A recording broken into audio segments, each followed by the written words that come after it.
Friends, आज हम बात कर रहे हैं आईआरएफसी की, यानी Indian railway finance corporation limited की।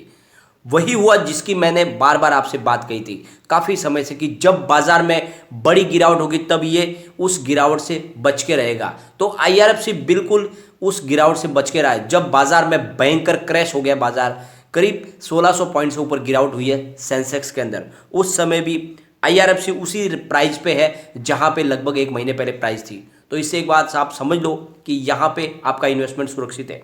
और इसीलिए मैं बार बार आपको कहता था कि जब भी बाजार में बड़ी गिरावट आएगी, जब करेक्शन आएगा, तब आपका निवेश यहाँ पे सुरक्षित रहेगा। और ये बात बिल्कुल सच साबित हुई। तो ये एक ऐसा स्टॉक है, जब दौड़ने लगेगा तो बहुत तेजी से बढ़ जाएगा, लेकिन जब भी बाजार में गिरावट आएगी तो आपके निवेश को ये बचा लेगा।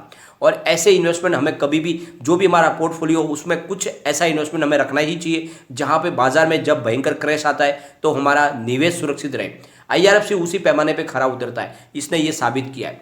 पिछले 3-4 दिन में करीब आप देख लो कि सेंसेक्स में 4000 पॉइंट की करेक्शन आ चुकी है, उसके बावजूद भी यहाँ पे हमें वही प्राइस देखने को मिल रही है। तो ये जो संभावना है, क्या है, क्या इस समय हमें इन्वेस्टमेंट करना चाहिए? जो गिरावट का जो मौका आया है, क्या आईआरएफसी में इन्वेस्टमेंट करना चाहिए? क्या आने वाले समय में वाकई में आईआरएफसी एक मल्टी बैगर स्टॉक बन पाएगा जैसे कि संभावना व्यक्त की जा रही है?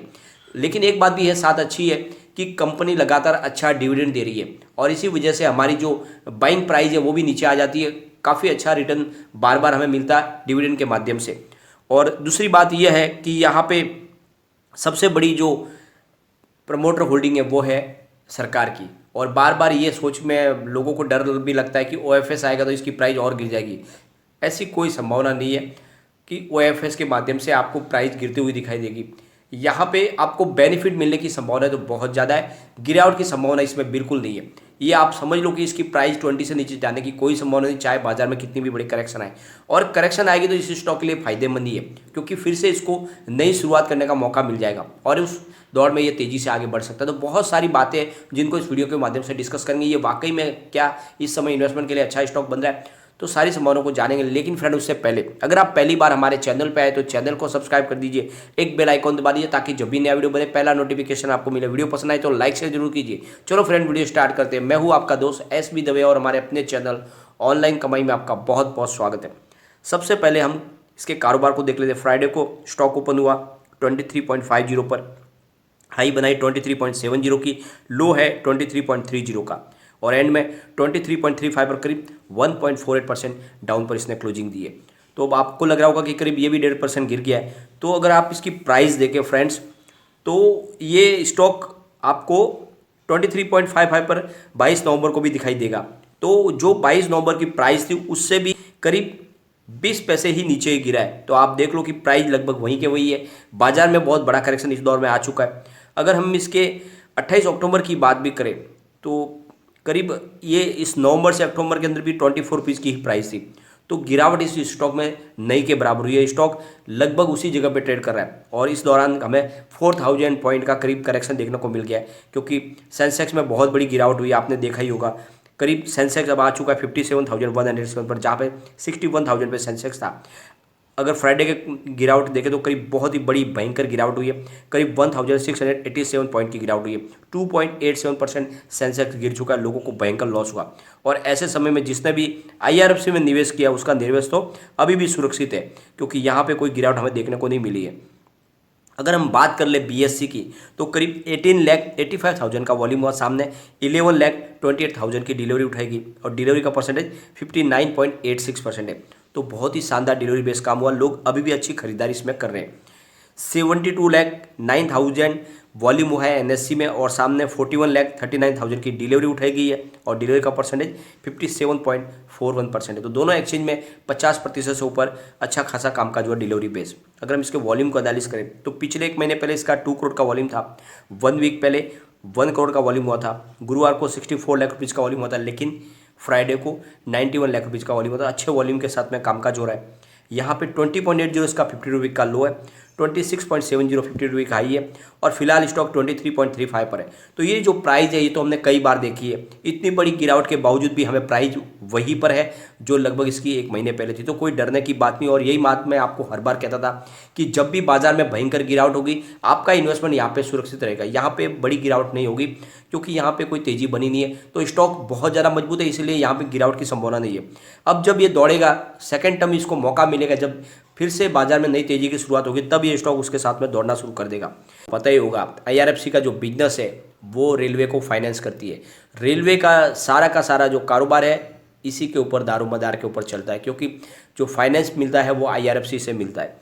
और IRFC जो फाइनेंस लेती है वो विदेशों से और इंडिया की बड़ी बड़ी फाइनेंस फर्मों से लेती है। तो यहाँ पे उनका NPA बनने की भी संभावना बहुत कम है और इसीलिए कंपनी लगातार प्रॉफिट मेकिंग, बहुत अच्छे प्रॉफिट के साथ में काम कर रही है।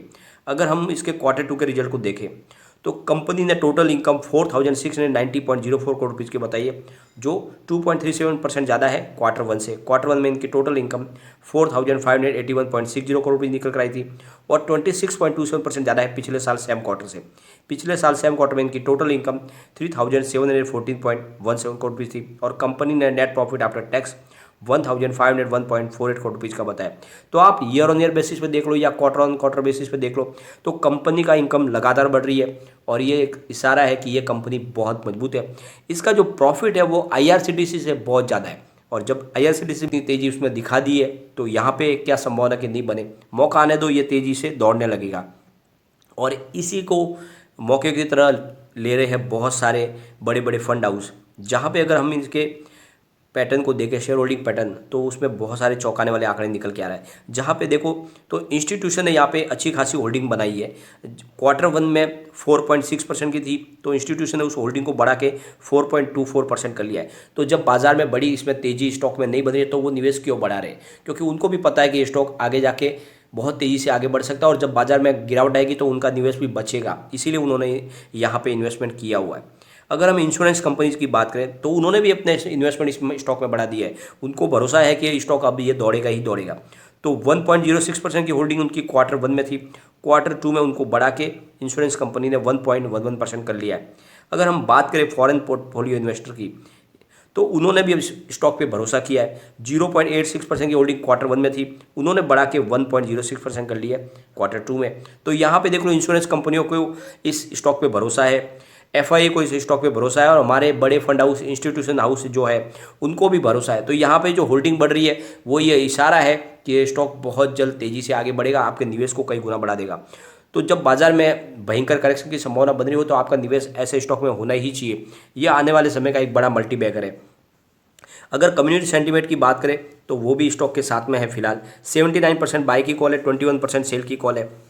एक बार इसके पिवट लेवल को भी चेक कर लेते हैं। यहाँ से अगर स्टॉक स्लिप होता है तो 23.57 पर फर्स्ट सपोर्ट है, सेकंड सपोर्ट 23.43 का है और जो थर्ड सपोर्ट निकल के आ रहा है वो है 23.32 का। स्टॉक अगर ऊपर की तरफ मूव करेगा तो 23.82 पर फर्स्ट टारगेट है, जो सेकंड टारगेट निकल के आ रहा है वो 23.93 का है और थर्ड टारगेट इसका 24.07 का है। तो फिलहाल स्टॉक सबसे अच्छी बात यह है कि 23 से 24 के बीच में ही ट्रेड करता हुआ दिखाई दे रहा है। बाजार में भयंकर गिरावट हो गई, उसके बावजूद भी स्टॉक में बड़ी हमें लॉस देखने को नहीं मिली और यही बात मैं हर बार आपको कहता था कि जब भी बाजार में भयंकर गिरावट आएगी तब आपका इन्वेस्टमेंट यहाँ पे सुरक्षित रहेगा। तो जब ये यहाँ पे आपका इन्वेस्टमेंट सुरक्षित है और मौका है तेज़ी से कमाने का, क्योंकि लगातार आपको डिविडेंड भी मिल रहा है, तो इस डिविडेंड के साथ में आपका जो इन्वेस्टमेंट है वो भी सुरक्षित है। तो ऐसे स्टॉक में क्यों ना निवेश किया जाए जहाँ पे सरकार की बड़ी हिस्सेदारी है और ये स्टॉक तो कमाल करेगा ही करेगा। साथ में सरकार बहुत सारे निर्णय लेने की विचार कर रही है। आने वाले समय में हो सकता है IRFC का किसी के साथ में मर्जर भी हो जाए, तो बहुत सारी पॉजिटिव संभावना है। तो संभावना जिस तरह से आ रही है कि ये स्टॉक कभी भी बड़ा मल्टीबैगर बन सकता है, क्योंकि सरकार ने ठाना है कि आने वाले समय में 3 से 4 जो कंपनियां उनमें मर्जर की संभावना तलाश रही है। तो हो सकता है IRFC का मर्जर IRCTC में हो जाए या RVNL का इसके साथ में मर्जर हो जाए। तो बहुत सारी संभावना है जो आने वाले समय में हमें देखने को मिल सकती है और इसीलिए इसमें दाव आपको लगाना चाहिए। इस स्टॉक में निवेश करके रखें, यह आपका भविष्य सुरक्षित कर सकता है। आने वाले 5 साल में मुझे लगता है स्टॉक 500 को क्रॉस कर जाएगा, तो बिल्कुल निवेश आपको करना चाहिए। लेकिन फ्रेंड, कोई भी इन्वेस्टमेंट करने से पहले अपने फाइनेंशियल एडवाइजर का एडवाइस ले ले या अपना खुद का रिसर्च करें, क्योंकि मैंने वीडियो आपके एजुकेशनल पर्पज़ के लिए ही बनाया। वीडियो पसंद आए तो लाइक शेयर जरूर कीजिए और चैनल को सब्सक्राइब कर दीजिए।